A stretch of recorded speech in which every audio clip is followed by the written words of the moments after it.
Good morning students, कैसे हैं आप सभी। स्टूडेंट्स, सोशियोलॉजी सेकंड की जो बुक है समाज का बोध, उसमें हम चैप्टर 1 समाज में सामाजिक संरचना, स्तरीकरण और सामाजिक प्रक्रियाएं पढ़ रहे हैं।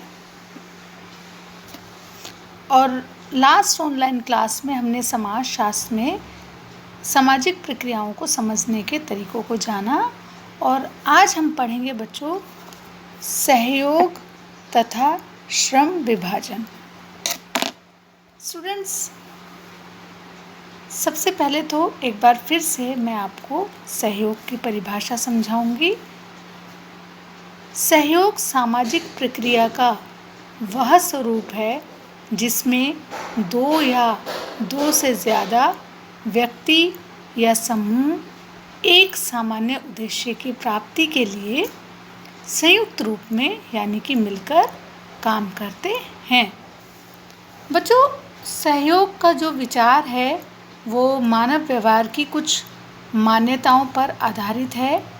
ये कहा जाता है कि सहयोग के बिना मानव जाति का जो अस्तित्व है वो कठिन हो जाएगा।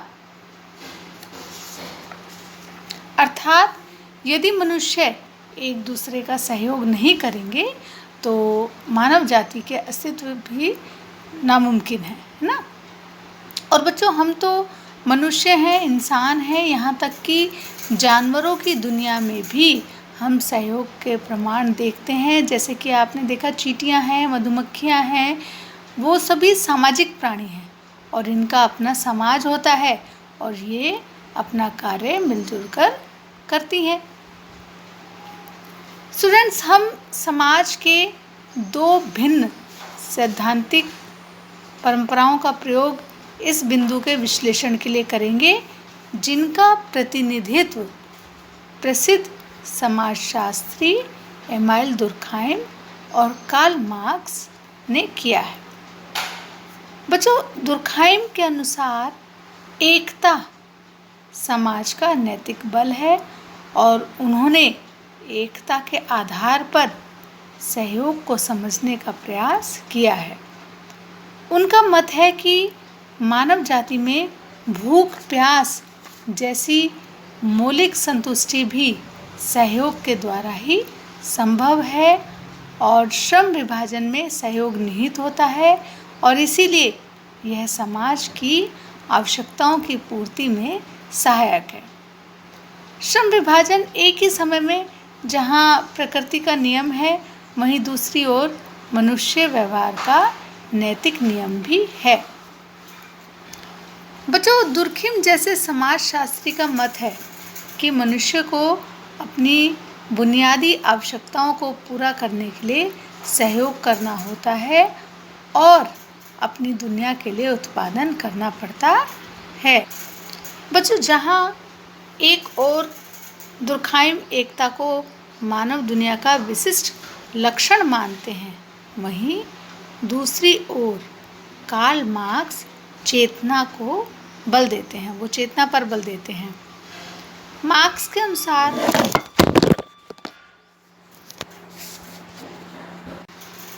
के अनुसार ऐसे समाज में जहाँ वर्ग विद्यमान होते हैं सहयोग स्वैच्छिक नहीं होता। इस प्रकार का सहयोग स्वाभाविक होता है। बच्चों, मानव को अपनी आवश्यकताओं की पूर्ति के लिए संघर्ष का सहारा भी लेना पड़ सकता है। कारखाने के मालिक तथा मजदूर अपने प्रतिदिन के कार्यों में सहयोग करते हैं, लेकिन कुछ हद तक उनके हितों में संघर्ष उनके संबंधों को परिभाषित करते हैं। प्रभावशाली समूहों द्वारा कई बार जबरदस्ती या हिंसा द्वारा भी सहयोग लेने का प्रयास किया जाता है। हम यहाँ बच्चों दो विपरीत उदाहरण की चर्चा कर सकते हैं। संतुष्टि तथा सृजनात्मकता का भाव जो एक बुनकर या कुम्हार या लोहार को अपना काम से मिलता है वो स्वैच्छिक सहयोग का उदाहरण है और दूसरी ओर एक फैक्ट्री में काम करने वाले मजदूर जिसका एकमात्र काम पूरे दिन में लीवर खींचना या बटन दबाना होता है, आरोपित सहयोग का उदाहरण है। स्टूडेंट्स, आज हम इतना ही पढ़ेंगे और नेक्स्ट टाइम जब हमारा क्लास होगा तब हम प्रतिस्पर्धा अवधारणा एवं व्यवहार के रूप में पढ़ेंगे। बच्चों, आपके हाफ ईयरली एग्ज़ाम स्टार्ट होने वाले हैं और हाफ ईयरली एग्जामिनेशन में आपका जो हमारी फर्स्ट बुक है सोशियोलॉजी की, समाजशास्त्र का परिचय, उसमें वो हमारी कंप्लीट हो गई है ना। उसमें 5 चैप्टर्स हैं, तो एग्ज़ाम में आपका 1 to 5 चैप्टर ही आएगा। ठीक है बच्चों? तो ठीक है बच्चों, मिलते हैं नेक्स्ट क्लास में। तब तक के लिए take care and good bye.